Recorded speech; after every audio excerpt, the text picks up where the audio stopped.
Et on s'en souvient, Facebook a été créé sur le campus d'une célèbre université américaine. Et justement, en Israël aujourd'hui, plusieurs dirigeants de grandes écoles de commerce françaises sont venus signer des partenariats avec leurs homologues israéliens. Invité de ce journal, et pour en parler, le directeur de la communication et du développement et des admissions d'HEC Paris, prestigieuse école de commerce. Bonsoir Philippe Oster. Bonsoir, merci de votre accueil. Alors vous étiez déjà, on va dire, en lien avec des universités israéliennes. Tout à fait. Vous venez renforcer, c'est ça le... Tout à fait, de longue date, on vient renforcer les partenariats, on vient aussi attirer une jeunesse israélienne sur des programmes d'élite à la française, en France, car nous pensons que nous avons beaucoup à apporter à ce type de profil. Alors justement, qui donne le plus à l'autre? C'est-à-dire vous venez recruter quoi? Des talents et vous apportez le savoir-faire de votre école, évidemment? Oui, exactement. Et ces talents-là, alors on aime énormément les étudiants israéliens pour plusieurs raisons. La première, ils ont le sens de l'entrepreneuriat,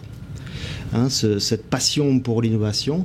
Deuxièmement, ils ont un potentiel en termes de leadership qui est très très important. Et je pense que le fait de devoir faire le service militaire pour 2 ou 3 ans joue un grand rôle à ce sujet-là. Et puis ils arrivent avec une ouverture internationale sans pareil. Voilà.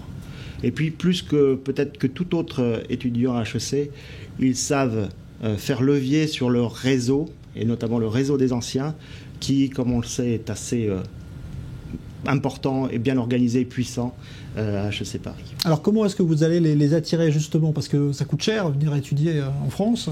Eh bien écoutez, là on vient d'avoir la nouvelle, on vient de conclure un accord avec monsieur l'ambassadeur de France ici en Israël pour que nous dotions de façon commune de bourses assez importantes tout étudiant qui serait admis, israélien qui serait admis chez nous à HEC Paris. Donc ça c'est la bonne nouvelle du jour, ça sert aussi à ça que de venir ici négocier et discuter avec les autorités françaises sur site. On sait qu'il y a parfois un contexte politique qui peut être compliqué, on a vu parfois des affaires de boycott avec l'Union européenne. Parfois, est-ce que pour vous, pour les universités, est-ce que vous avez, ou les grandes écoles, est-ce que vous avez une totale indépendance là-dessus, ou est-ce que le contexte politique peut jouer? Non, on a une indépendance complète. Notre rôle, mon rôle, alors on va parler du programme MBA d'HEC qui est dans le top 10 mondial. Mon rôle, c'est d'attirer sur le campus une élite internationale de 200 personnes, 50 nationalités différentes. Il n'y a pas de boycott, il n'y a pas de quota. On est en France, on est accrédité par le ministère de l'enseignement supérieur français. Les quotas n'existent pas, il n'y a aucun boycott.